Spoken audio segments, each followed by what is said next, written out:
Hey everybody, welcome to Sunday Slowdown at J&J Acres, and I can see from the live chat tonight that we have got a lot of first-time viewers, so thank you for coming over and checking out our channel.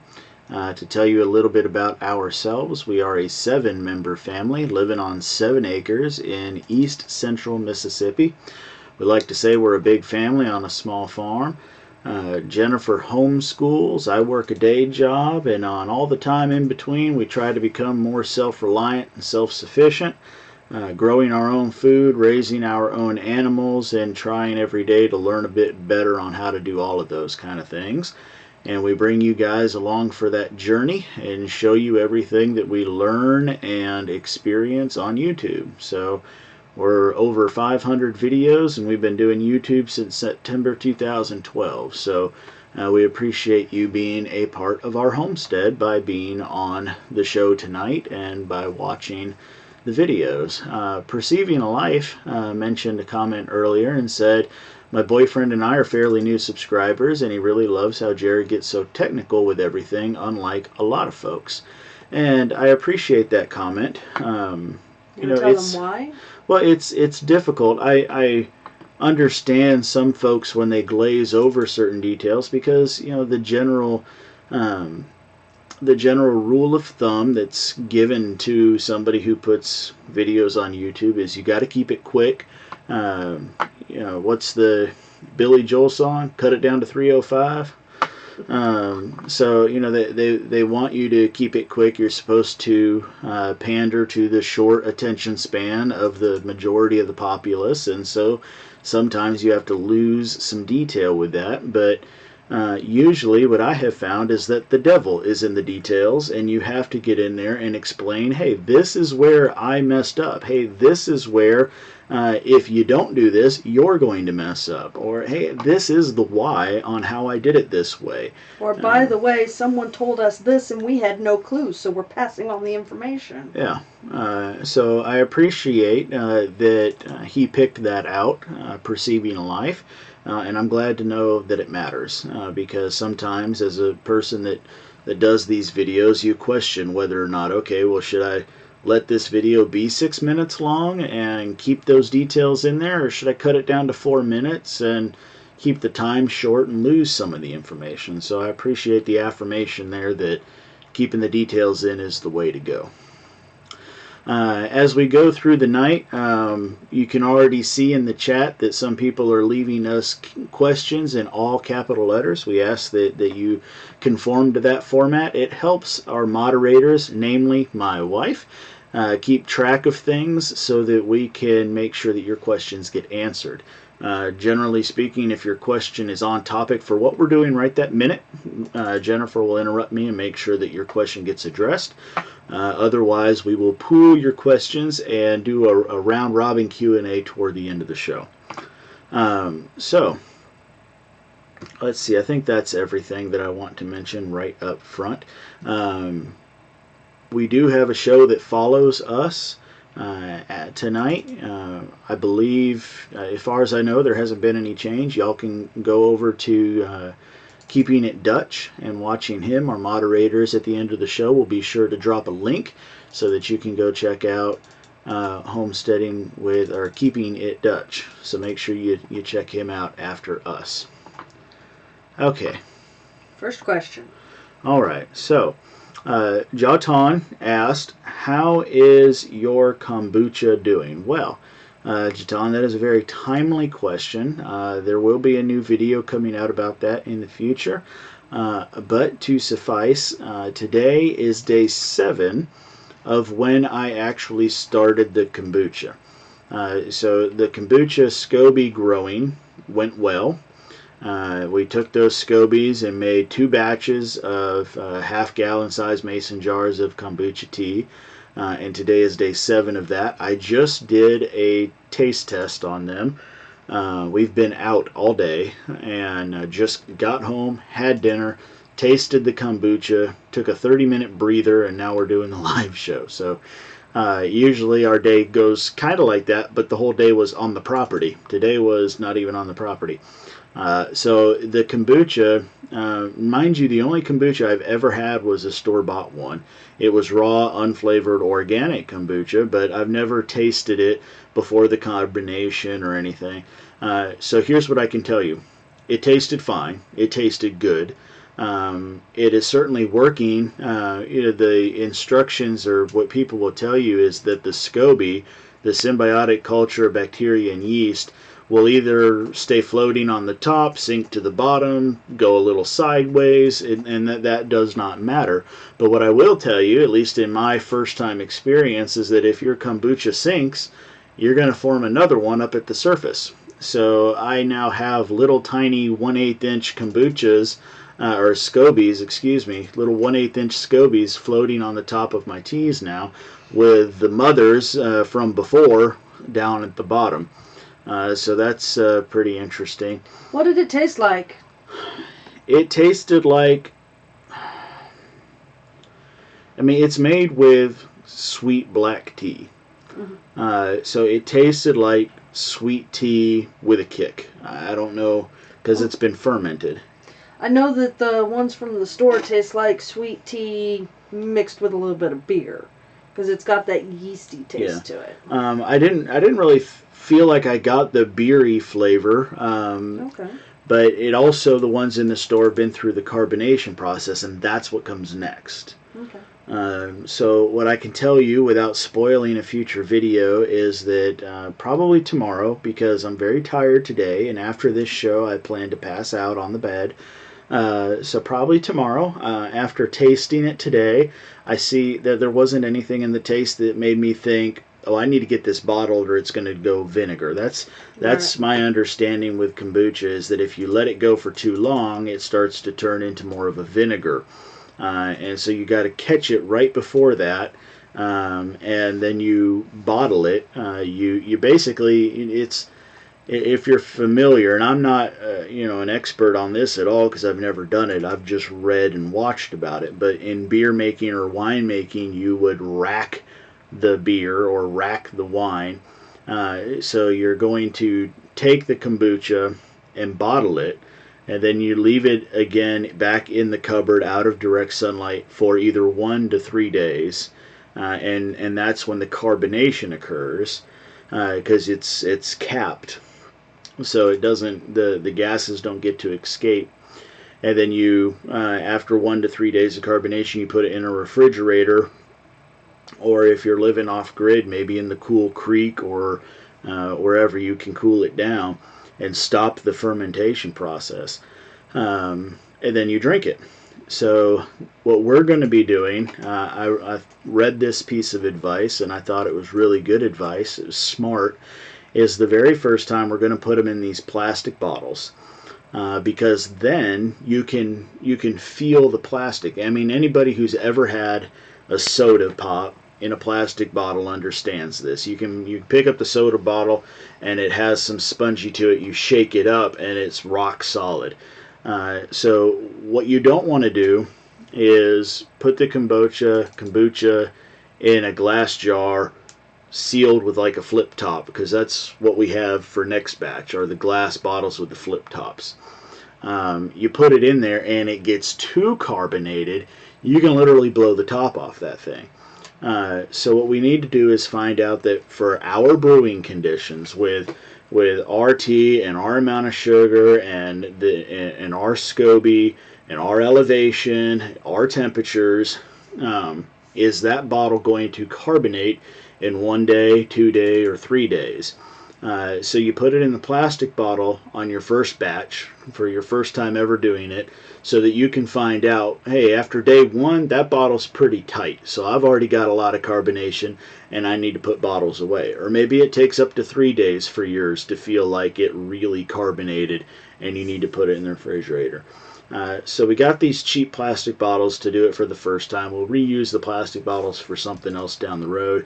But then moving forward, we'll go to just the glass for its reusability, durability, and not having our drink up against plastic. I mean, glass is just better if you can use it. So there you go. That's what's going on. with the kombucha. And now I'm kind of excited and not sure what to do about the SCOBYs, because now really in 2 half-gallon mason jars I have 4 SCOBYs. Now for a really ambitious person, the answer is we'll get 2 more half-gallon jars and start making 2 gallons at a time, but I don't really think I need 2 gallons at a time. And we're doing videos on this, right? We are. We just have so many videos coming out right now because we've been so busy on everything in the homestead that all the videos are backlogged by at least a week.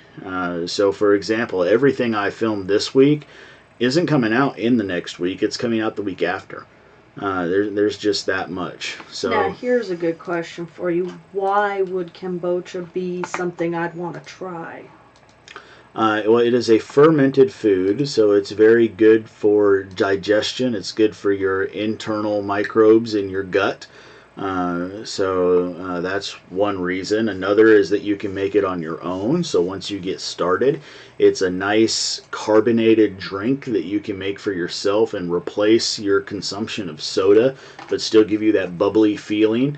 So you get, that kind of enjoyment out of eating a carbonated or drinking a carbonated drink, but not have the negatives of it being filled with high fructose corn syrup and things like that, but instead have positives by bringing microbes into your digestion tract that can help heal your body and give you better health. So that's some of the reasons. And then once you've done it the first time, really the only thing you would ever have to pay for is the tea, and possibly the sugar. Most of us are going to pay for the sugar, but many of us, I'm sure, or some of us, are probably capable of producing some kind of sugar to go into We could try experimenting with honey. I do want to experiment with honey once, but the question with that is the honey too antimicrobial? Is it going to adversely affect the SCOBY? So that's the question with honey. But we'll try it once. I mean, especially since here this is our first time brewing it, and we already now have 4 mothers. So I don't have a need for 4 mothers right now for 4 SCOBYs.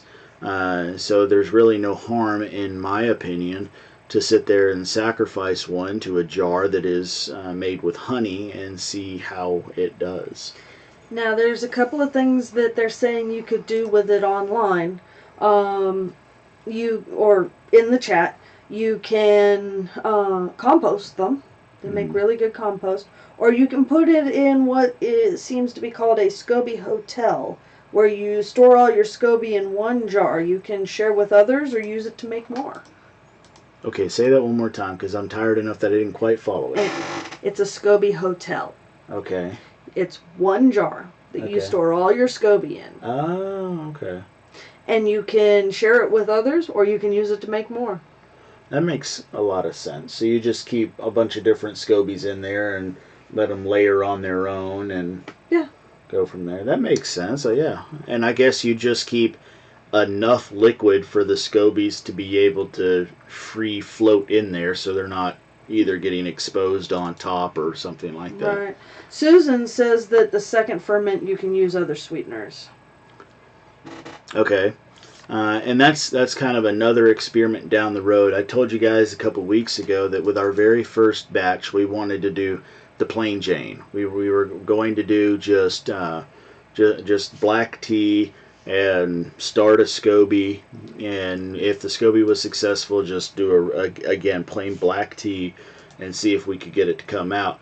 But then there is the second ferment where you can add in different types of fruits and things, add some more flavor onto it as well, and then usually you're using fruit, and that in itself adds sugars to it as well. But right now we just wanted to get the plain Jane done right, and if we can do that, and really be honest with you, this is kind of my whole methodology and what I preach to people about gardening and homesteading in general. Susan says you can dehydrate them too. Dehydrate the SCOBY? Yeah. That's news to me. I'm going to have to... We'll step back and punt on that one. And I'll have to look at that another time. But my whole methodology and what I preach about homesteading and gardening is to start with the simple stuff.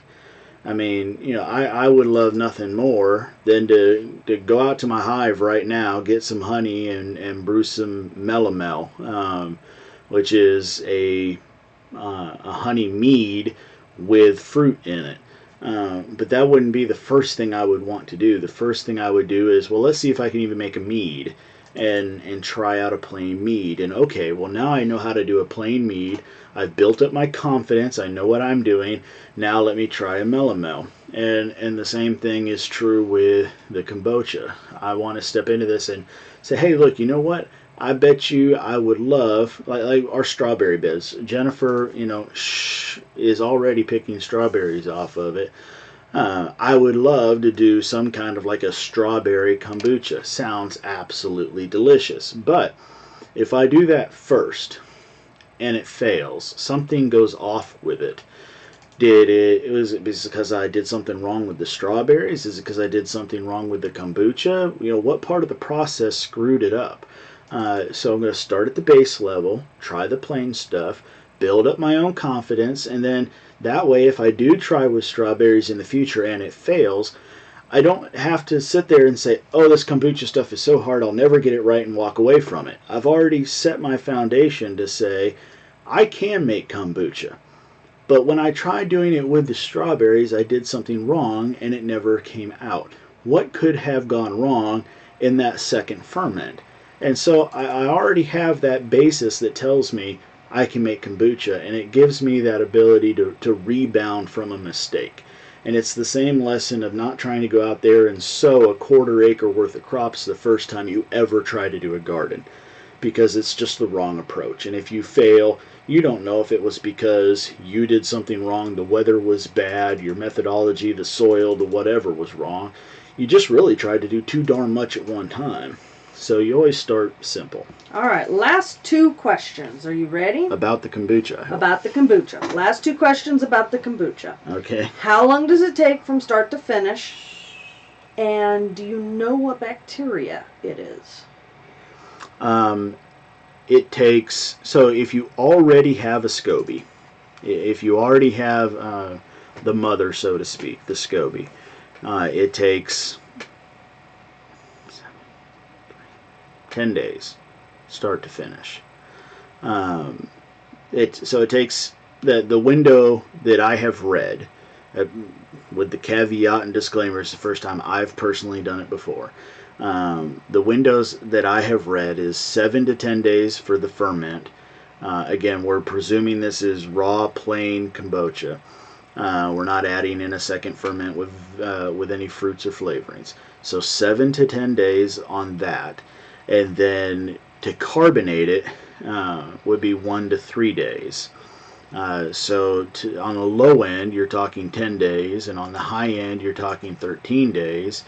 Or excuse me, 8 days on the low end to 13 days on the high end. You put it in the refrigerator and drink it the next day. And I don't even know how long it's supposed to be fridge stable. I don't know what the recommendation on how quickly to drink that is. Now, if you don't have a SCOBY, then all you really are doing is adding on another 7 to 14 days to make a SCOBY the first time, and go from there. So there you are. Was that both questions, or was that one question? What bug is it? What bacteria which is bacteria is it? I am not sure which bacteria specifically. We are using we started with a SCOBY that came in a commercially available raw and unflavored organic kombucha called GT's something. I'd have to look back up the information on it. We found it in a local grocery store called Winn-Dixie. So let's see. I'm trying to pull up information about that right now, so that I can answer the question about the brand. Now look, you don't want to go find this stuff online. In all my videos I list a link to it on Amazon, and the price is out freaking rageous. So don't do that. Just learn what you're looking for, and then go find it somewhere else. So it's GT's Enlightened is the name of the brand, and it's organic raw kombucha original is what they call it. They sell it at Walmart. They look for it at your local grocery store. We found it at Winn-Dixie. Yeah. So and the reason we used that was because it was raw, organic, unflavored, and it had the SCOBY in there. So we could start it from scratch there. We found other people's directions online where they had successfully done it using that brand, and so we gave it a shot, and it's working. Now that's not to say that's the only brand out there that would work, but I'm telling you that it does work with that brand because I've done it. So, but I don't know the strain, the actual bacterial strain that they use. I just don't know. Okay. All right. All right. So that was a good bit of questions about the kombucha. I didn't realize it was so interested. I didn't realize there was so much interest in it. Yeah. So I want to share with you guys that what we were doing today, because usually we come on the show and we talk to you about how, oh man, we're so tired, we've done this chore and that chore and all these other chores, and they're all going to be videos coming out next week, and today is different. Yesterday afternoon we left and spent the night up in Louisville, Mississippi. It's only about an hour from here. But we were taking a class today, a herbal medicinal class about local wild medicinal plants. And we went up the night before because we found out that a local place called Lake Teocata had a live local artist playing there. So we went and spent the night, listened to the, I want to keep saying listening to the band, but he was like a one-man band. It was really cool. If you want to look him up, his name's Jason Turner. He uses this thing, and I'm repeating what I've heard, but he uses a thing called a pedal board that changes how his guitar sounds, adds harmonized backup singers, so when he sings, it sounds like there's 2 or 3 other people behind him singing. It was weird. And all sorts of different stuff. And he could like record a track, and he'd sit there and play the guitar for 10 seconds, and then he'd stop playing, and it would keep playing in the background, and then he'd record another series and record that, and then it would play on the background on top of the other, and then he'd get into actually singing the song, and he could turn off the background or turn it back on, and it was really cool. But, and beatbox and turn his acoustic guitar into an electric guitar sound. Yeah, it was pretty neat. And but anyway, today we were at I just could not understand how he kept all that in his head. Yeah, I don't know either. And then sang on top of it. Well, according to him, it was a very good use of his ADHD skills. But anyway, we took a course. There's a lady, her name's Lindsay Wilson. She owns a place called Sweet Gum Springs Apothecary. And we've used her products in the past. We first met her when we were invited to come teach a permaculture course at the Homestead Center. It's now called something different. But the Homestead Center in Starkville, Mississippi, and our booth was right next to hers, and we bought a couple products, and then we bought some more another time, and all those other different kind of things. But she was teaching a course today, and again a couple more times. This was part 1 of a 3-part lesson on local wild plants and their medicinal properties and how to use them. So I have my shirt on today, and if you notice, it's well labeled for you. We were asked to put on name tags for everybody in the room, and I did my name tag, and then all of a sudden my wife came over and slapped another one on me. And you know, I wouldn't call Jennifer a feminist, but today she decided she wasn't going to be labeled, and I got labeled. So, but anyway, so that's what that got left on there for, was just to be silly with you guys and show you that. But I don't know. I'm with her.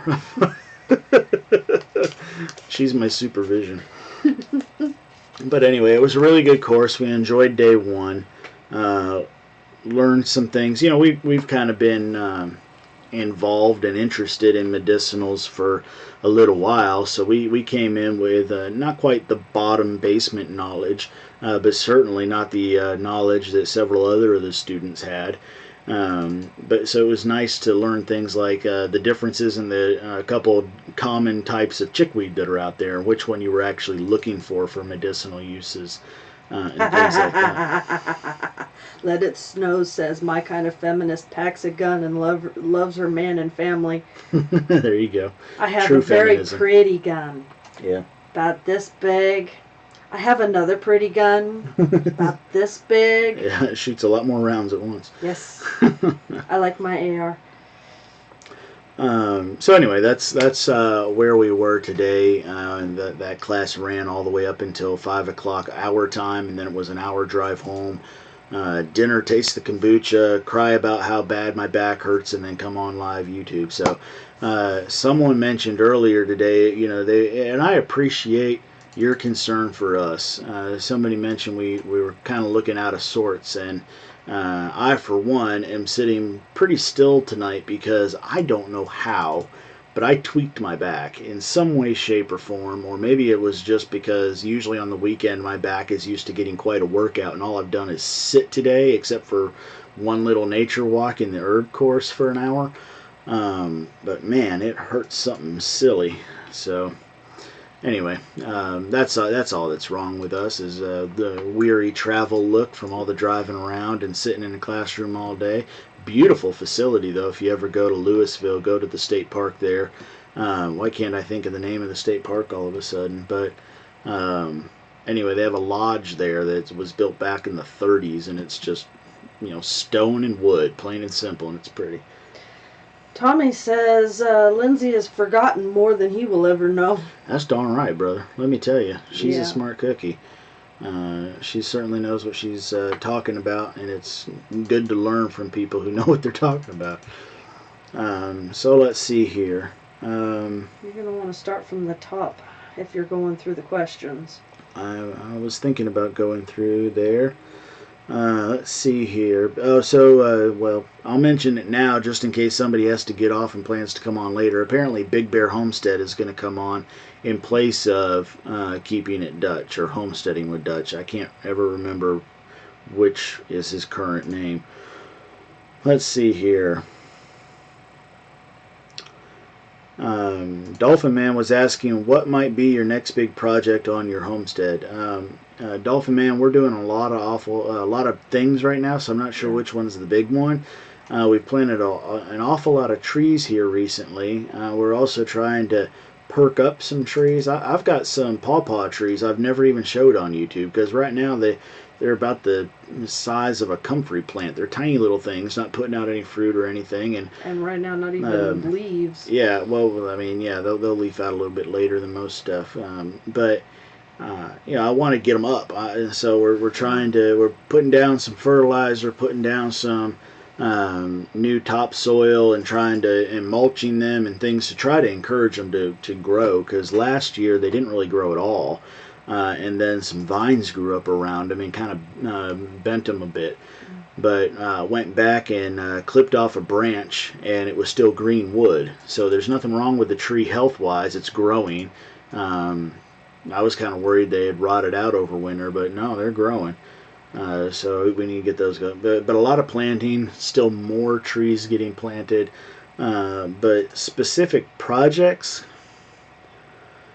I mean, we got driveway repair we're trying to do. We've got a backyard we're trying to make more kid-friendly. Yeah, we're trying to landscape and make the backyard a bigger play area now that it's warming up. The kids are outside long parts of the day. So we're trying to get that better. And then more on the YouTube channel side of things, there's still the impending greenhouse. And that's just waiting for the resources for us to be able to put it up. So let's see. Tommy just said when they hosted the herb walk over at their house for Lindsay, it took them an hour to get out of the driveway because everywhere she looked, she found something to teach about.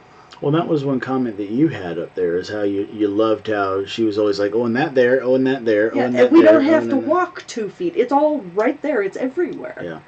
Well, and I mean, and that's just something to learn from. I mean, I was noticing that in one little tiny patch, you could have took a post hole digger, and just in that first little, you know, 4 to 6 inch round of turf that you bring up, there was purple dead nettle, there was wild geranium, there was also henbit. Um, what else was growing there? I don't know. But anyway, it was just there was just so many things just in this one little segment of ground, and just more the more we walked. So John Lord would like you to know that if you mix turmeric powder with coconut oil, it'll take longer to digest, and it'll help with your pain. okay. And I think Lindsay would probably appreciate that. Well, I don't have. I have. I think we may have powdered turmeric. Did you say? Oh, you said mix it with coconut oil. Yeah, coconut I oil. don't. My brain We heard have turmeric both. oil. Yeah.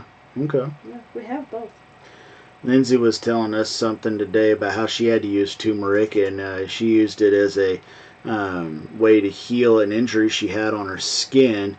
And in the middle of trying to do the work, didn't take into consideration that turmeric would stain, and stained a bathtub with it. So just kind of a funny little story there. Um, I do want to acknowledge Let It Snow here was talking to you. This wasn't in all caps, so they probably didn't mean for this to be announced live, but said your husband's voice and knowledge is excellent for Sunday Slowdown. I wanted to acknowledge that and say I appreciate that. Everybody has their own personality, and here on YouTube, a lot of personalities are very high energy. And that's good for them. That's their personality. But I'm a much more relaxed guy, and I take things slow, and I want to think it out with you. And that was the whole purpose of titling this live event every week as Sunday Slowdown.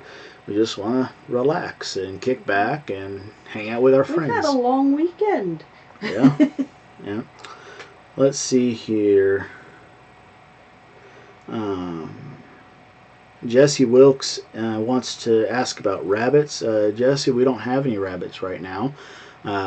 We bartered off or sold or ate all of our rabbits, and we want to take from the lessons that we learned and rebuild anew when the time is right. So we will get back into rabbits at a future date, but we don't know when that's going to be. The plans are to actually have a barn in the back eventually, and inside that we haven't figured out if we're going to do hutches or colony and which one's going to be better for us, but we've got some concerns about both, really. So Dolphin Man, you asked about our pantry, and I certainly understand your curiosity behind that. But in my opinion, I don't want to announce to the world how big or of what quantity my pantry is. So I hope that you can understand and respect that, and just say that we have enough for ourselves to the extent that we feel comfortable with, and go with that. So, I hope everybody that's listening does the same. All right, so I think I've kind of caught up on questions for now, and what I'd like to do is tell you, can you bring up that list of the YouTube videos? And I'm going to ask Jennifer to read off. If you're kind of just listening on the side and you have the opportunity to come to your keyboard, I'm going to ask for a little bit of interaction here. So I'm going to ask Jennifer to read off the titles of the last videos that came out since our last live show. And I'm going to ask you to try to pick one video. This is a bit of a pool to see if there was one video that sort of meant the most to you or that you enjoyed the most out of these videos that came out in the last week. So now some of these titles are catching. They're there to catch somebody's attention. but the content is all genuine. So Do you want me to start from this one or this one? start from the second one you said, this one. So yeah, the first video after the last live show. You ready? I am ready. I hope you guys are ready. Get ready to type in the title of the video that you enjoyed the most in the last week. A sock for growing flowers. Alright, so that's the video where I showed you about the garden sock and how it's like a 3-foot long section of fabric that we set up so that we could plant borage on later. Can I grow sweet potato slips like this?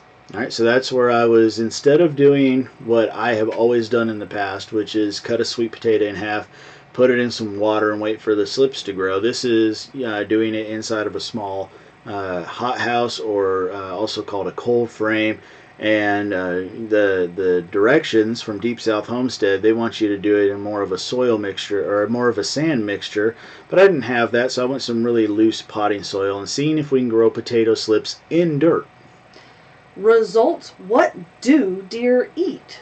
Alright, so this was a long one coming. Way back in, I don't remember, November, December, I started up a taste test to see whether or not deer would have a preference over a certain kind of salt block. If you've ever done any hunting or any wildlife management, so to speak, you know that you can buy a salt block for just a few dollars, a 50-pound salt block for just a few dollars. Or you can go and get the different flavors, and of course there's the white salt block, and then there's the brown mineral salt block, and then there's the sulfur salt block, and then there's you get into apple flavored deer ones and different other kind of like beets and fruit flavored or corn flavored or acorn flavored, and what would the deer prefer? And this is the results of what we were able to figure from the limited data we got on which one the deer were actually going to eat. Alright, don't let this happen to you. Alright, so that is about what happened to me. That was about me not plugging in the brake light plug into the van properly and getting home and finding out it had busted up and needed to get replaced. And the best thing about that video and the best thing about that experience is I was not having to use the trailer brakes. And the thing that really scared me was, hey, if other people are doing this, you know, maybe they bought a camper or a big trailer and the first thing they did was throw 3-4 tons of rock in it and they try to tow it around and they think they've got this plug in there and they think they've got trailer brakes, but then all of a sudden they go to try to brake and the car is trying to take the load of it and the trailer keeps pushing and maybe it jacks on them or something. And people need to know that there, you know, it seems like a simple thing, but nobody told us how to properly plug in that plug, and so I wanted to share it with everybody. So that's what that was about. Simple, cheap trailer fix. And that's how to fix when your trailer when you don't plug it in. And that was my biggest worry. When I found out it was broke, I thought, oh great, here I am with this, you know, multi-$1,000 trailer, and now I'm going to have to replace this whole stinking wire. Look how thick that wire is. It's going to cost me a couple $100. No, it cost me about $7 altogether to fix it, and I thought that was even better news, and to share that with you guys too. And finally, the simple pleasures of life. That was Kaylin and Leah getting some new heavy-duty tricycles that'll work well in our grass and on the yard, and just being out there with the family. And in that video you see my attention keeps going up to the bat house because it was warm enough that day the bats came back out, and I was desperate to watch one actually drop because we saw a couple flying around. I went and I got a flashlight and I could see there were still a couple bats up in the bat house, and I was waiting for another one to drop, and all the meantime I've got kids running in circles around me on a tricycle. Okay, so there they are. Those are the 6 videos that came out since our last live show. And normally I sit there and I tell you one by one about all of them, but I decided this week I wanted to hear the feedback. I wanted to know which one you liked. So here's some feedback for you. Perceiving Alive says, I love the simple cheap trailer fix. That is what my boyfriend and I watched together that got him interested in y'all too. Also like the different salt licks for the deer. Awesome. Jawtown says sock was cool. Interested in the potatoes. Enjoyed the what do deer eat. Was tickled when your smallest girl who licked her fingers missed the brake light thing. Sounds dangerous. Love family time. Yeah, so if maybe you're not into hunting or didn't care about what deer eat, you still need to go watch that video. So I asked the kids, I said, who wants to help Daddy do the big reveal on which salt block the deer liked? And the younger 4 kids all said they did, which was perfect because I only had 4 blocks to try to do. And then on the way out there, I said, okay, Daddy's got a number in his head from 1 to 10. And whoever can guess which number Daddy guessed, you get to be the one that's on the answer. You get to be the correct answer. And Arthur guessed the number dead on.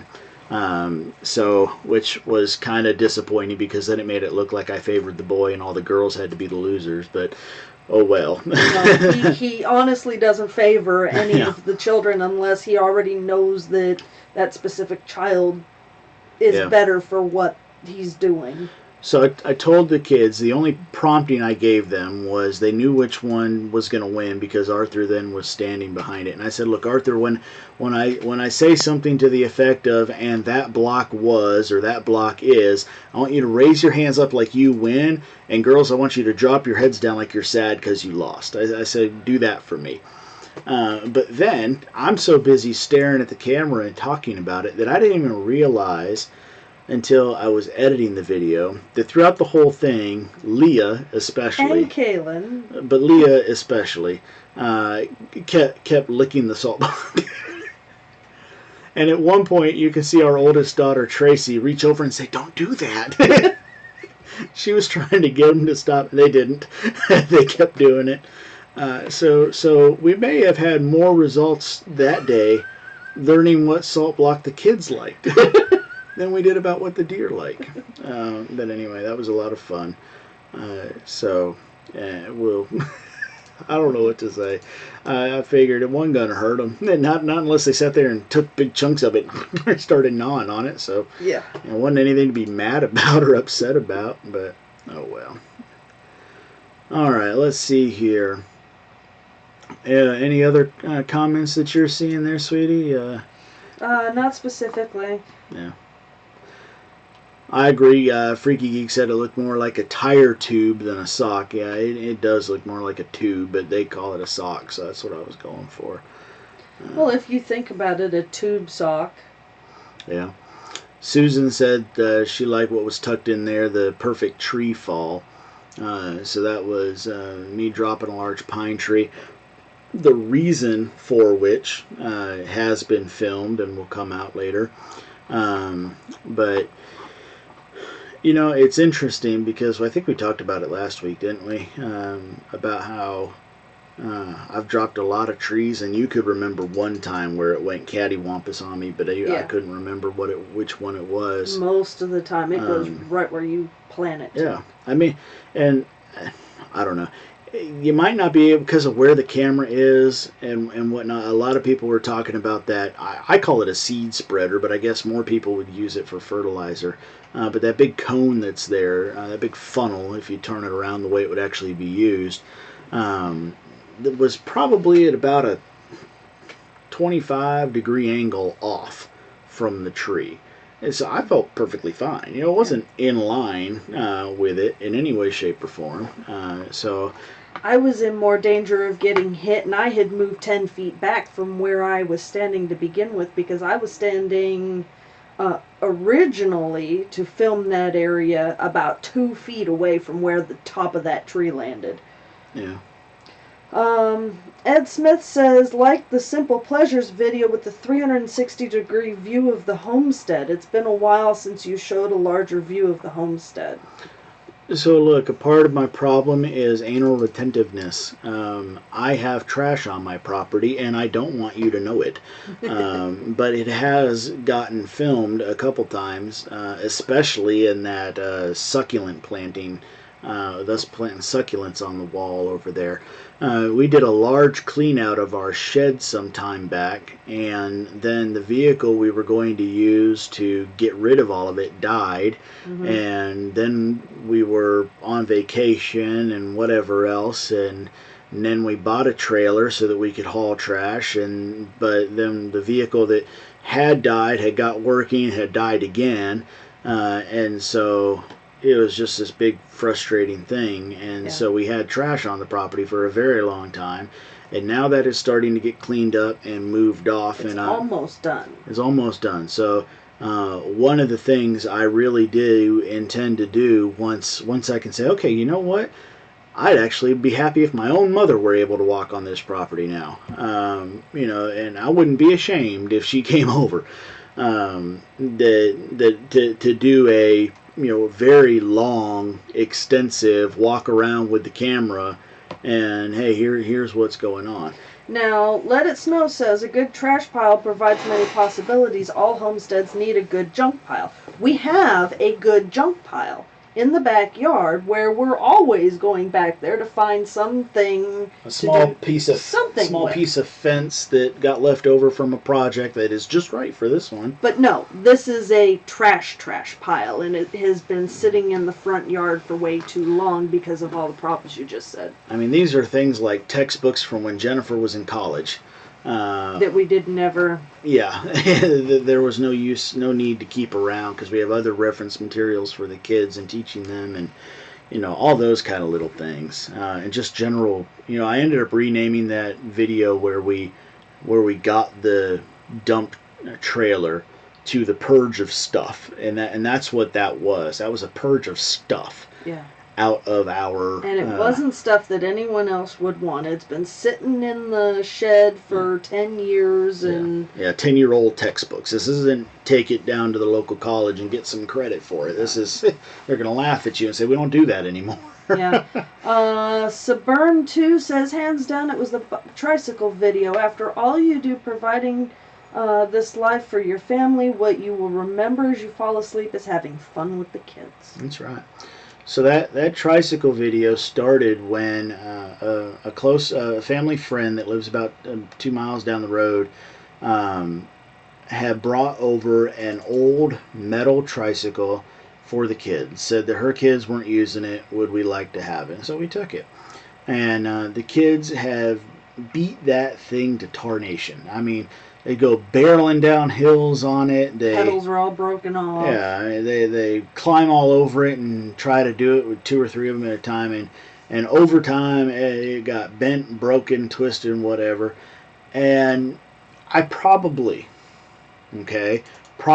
could have done the research, found the pedals that have the right size diameter hole to be able to replace the plastic pedals, and bent and tweaked the metal and put new bolts in it and all that kind of stuff and repaired it. But the problem with that is I would have still ended up with one tricycle. And Kaylin and Leah are sisters like there's no way other to define sisters. They're best friend sisters. They're constantly attached at the hip, even when they're mad at each other. And they get mad at each other fairly frequently. But then they're playing with each other 2 minutes later. We get accused of them being twins so often because they're so attached at the hip you can't leave the house one without the other. So I decided that when the second pedal, because they had been driving around for the last 6 months with one metal peg and one pedal, when the second pedal broke off and the seats all cockeyed and everything else, Kaylin finally came up to me and said, Daddy, could you please fix our tricycle? And I said, you know what? I've seen these other tricycles for sale. I wonder if they're any good. And I went on Facebook and I asked my friends on my actual, me personal profile page if they were any good. And I had a couple people confirm that they had bought them and used them and said that they were good. And so we went out to the store, and they're expensive, mind you. That little tiny kid's tricycle is $50. But it's metal, and it's heavy metal and solid. And so we went out and got 2 of them, and now you can find Kaylin and Leah racing around the driveway, racing around the house. And that's another benefit of it too, is because they are such large tires and stout, they can go in the grass and they can go on the rock driveway and things like that, whereas most of the tricycles you find in a toy store have those plastic wheels that are pretty much suitable for blacktop and cement. Driveways. Yeah, paved driveways. We don't have paved anything except for right around the pool, and they're not allowed to play there. Yeah, so, well, I'm glad that you guys enjoyed that video so much, especially since it was really nothing more than music. So I'm glad that meant something to you guys, because certainly it means a lot to us. To make them happy and to do that. I think most parents who have any desire to actually be parents, their real goal is to make their children happy. They want their children to remember something about their childhood that was positive. And that's not to say that you've got to get stuff, like a tricycle, to make them happy.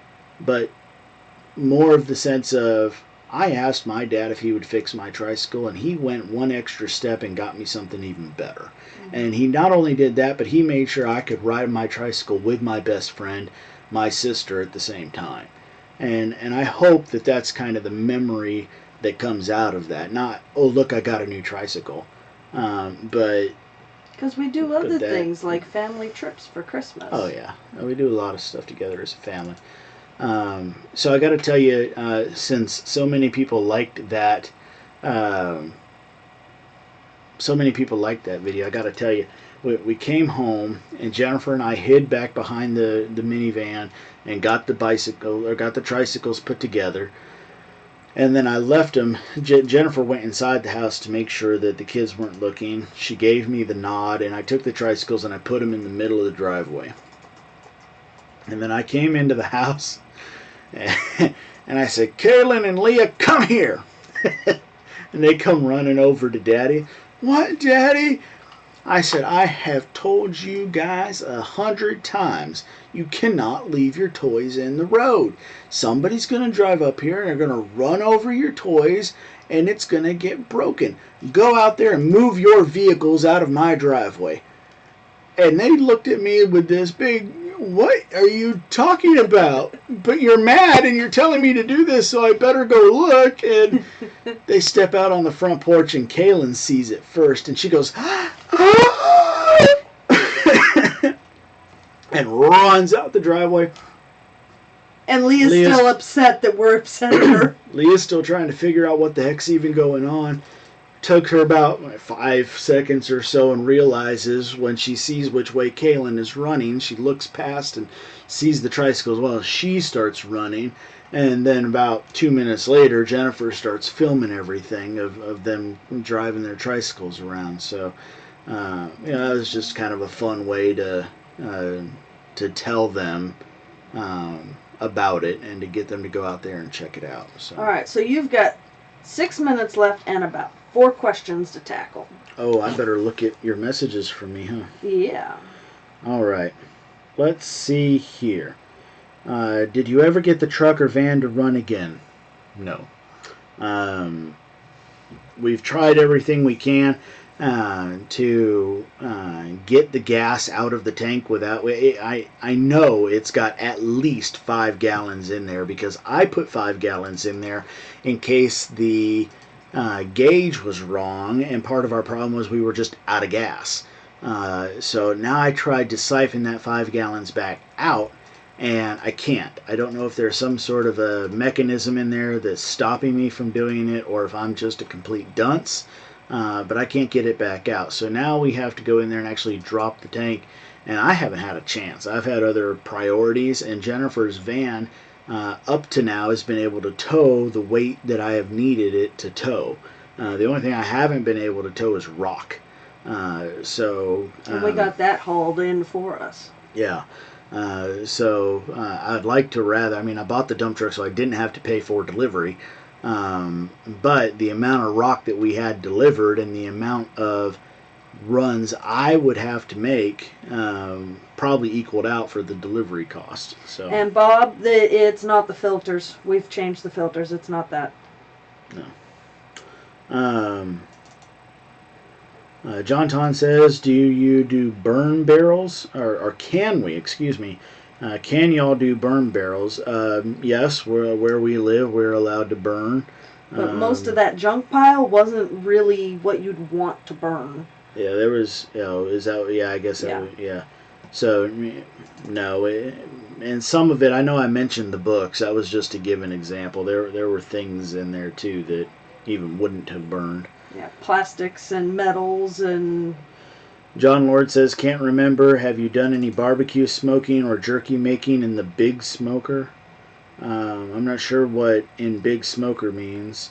We have made jerky, but I've never shown it on YouTube or the website. We've done it in the John, dehydrator. John, I'm not sure what you mean by big smoker. I'm not sure. I'm sure at some point somebody's probably seen my charcoal grill, but it's not really a smoker.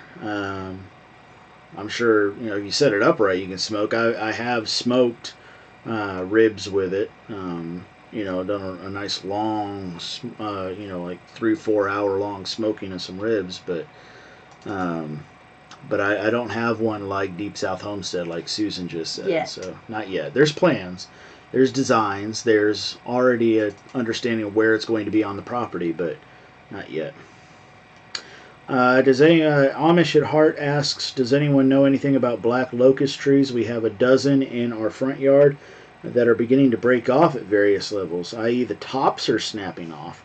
Large limbs are snapping off. That's very interesting. I understood black locust to be a very hardy tree, and I would suggest that that is wood that people use as handles on tools, so I'm not sure why you would have the top snapping off unless it's diseased or something. I would have somebody who's more familiar with tree diseases in your area check that out, because we're purposefully growing black locust. Now I know that's a weird thing for some people, because in some areas it's all but an invasive species and they want nothing to do with it, but we're growing it on purpose, so we'll see. Alright, and Susan reminds everybody that Big Bear is substituting for Keeping It Dutch coming up next, so make sure you check the chat for those links. Before you leave, please make sure you've hit that thumbs up button, and if you find yourself with enough time over the week to come back and leave a comment on the recording that YouTube puts up, then please do so. We always have the least amount of comments on our live videos on the recordings afterwards. Y'all have been contributing hundreds of comments throughout the series of... But they don't stick around. But they don't stick around. So anything you can do to help us keep that video going in YouTube's eyes sure does help us out. Because, YouTube's the world of stats. There's been a lot of videos out recently about that. And as much as we love these videos, they kill our stats. So it would help if y'all came back and gave a little comment, or even if you just wrote enjoyed the show and didn't watch it a second time. I'm not asking you to watch the same thing for a second hour. Just come in and say enjoyed the show, thanks, just something to leave a comment. And give us thumbs up. Yep. All right, thank you all so much. We'll see you next time. Bye.